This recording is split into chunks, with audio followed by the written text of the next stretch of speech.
A Rahman ഒരുപക്ഷെ ഔസേപ്പച്ചൻ്റെ സംഗീത വഴിത്താരിയിൽ പലപ്പോഴും പ്രത്യക്ഷപ്പെട്ട ഒരാളായിരുന്നു. ഇന്ന് റഹ്മാൻ എത്തി നിൽക്കുന്ന സ്ഥലം കാണുമ്പോൾ എന്താണ് ഔസേപ്പച്ചൻ? യെസ് റീച്ച്ഡ് അല്ലേ?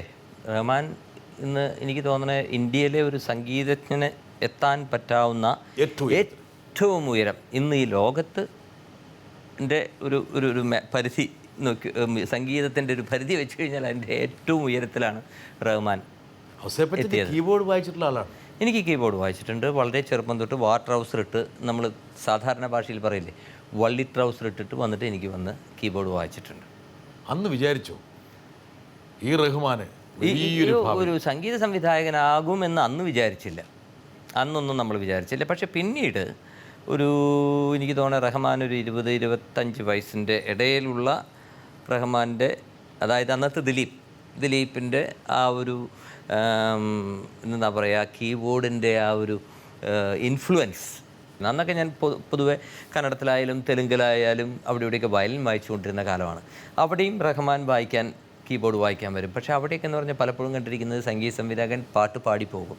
അത് കഴിഞ്ഞാൽ ഇതിനെ ഓർക്കസ്ട്രേഷൻ ചെയ്യുന്നത് കംപ്ലീറ്റ് ക്രിയേറ്റ് ചെയ്തിട്ട് ചെയ്യുന്ന റഹ്മാനായിരുന്നു. അത് കണ്ടപ്പോൾ എനിക്ക് സംശയം തോന്നി. ഞാൻ എൻ്റെ സുഹൃത്തുക്കളുടെ അടുത്ത് പറഞ്ഞു, അടുത്ത ഇളയരാജയ്ക്ക് ശേഷം സൗത്ത് ഇന്ത്യ എന്ന് പറയുമ്പോൾ അന്ന് ഒരു കാലത്ത് MS വിശ്വനാഥൻ, അത് കഴിഞ്ഞാൽ ഇളയരാജ, നെക്സ്റ്റ് ഈസ് ദിലീപാണെന്ന് പറഞ്ഞു. അത് പറഞ്ഞു 1 വർഷമായില്ല, റോജ പുറത്തു വന്നു. പക്ഷേ ഇടയ്ക്ക് പിന്നെ റഹ്മാനായിട്ടൊരു ഉടക്കിയില്ല. ആര്? ഔസേപ്പച്ചൻ. അത് പിന്നെ അത് ഉടക്ക് ഞാൻ റഹ്മാനായിട്ടല്ല, അത് വെറും ബിസിനസ്സാണത്. It is a business. Welcome 1990 album ചെയ്തു ഞാൻ റഹ്മാൻ്റെ കൂടെ. മലയാളത്തിലിറങ്ങി, അതാരും ശ്രദ്ധിച്ചില്ല. പല മാഗസിൻസിലും അതിനെ കുറ്റപ്പെടുത്തിക്കൊണ്ടുള്ള കമൻസും വന്നു. ഇതെന്താണ് പാശ്ചാത്യ രീതിയിലുള്ള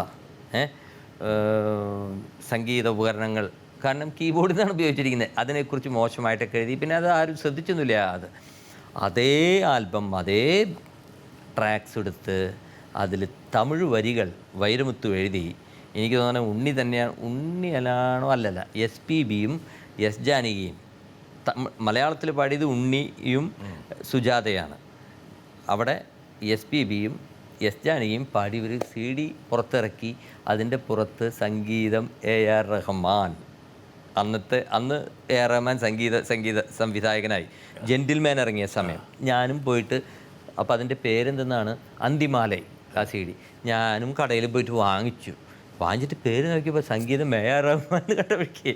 അല്ലെങ്കിൽ എഗ്രിമെൻ്റ് ഉണ്ട് ഞാനും പ്രൊഡ്യൂസറായിട്ട്, ഇത് മറ്റ് ഭാഷകളിലോ ഒന്നിലും ഇതിൻ്റെ റൈറ്റ്സ് പോകരുത്. വളരെ തുച്ഛമായ സംഖ്യയ്ക്കാണ് ഇത് ചെയ്തിരിക്കുന്നത്. ഇതിങ്ങനെ കണ്ടപ്പോൾ എനിക്ക് വാശിയായി. പക്ഷേ ഇത് ചെയ്തത് റഹ്മാൻ്റെ സ്റ്റുഡിയോയിലാണ്. പക്ഷേ തെറ്റിദ്ധാരണ ഉണ്ടായി. ഒരു തെറ്റിദ്ധാരണ ഉണ്ടായി. പക്ഷേ റഹ്മാൻ പറഞ്ഞു, ഐ ഡിഡ്ന്റ് നോ. ഞാൻ കേസൊക്കെ കൊടുത്തു, ഒരു വക്കീലിന് കുറച്ച് കാശൊക്കെ കൊടുത്തു. ആ വക്കീൽ റഹ്മാനെ വീട്ടിൽ വിളിച്ചു, കാര്യങ്ങൾ പറഞ്ഞു. ഉടനെ തന്നെ റഹ്മാൻ്റെ വീട്ടിൽ നിന്ന് അവർ പറഞ്ഞു, ഇങ്ങനെ നമ്മളിനിപ്പോൾ കേസും കുത്തായിട്ട്.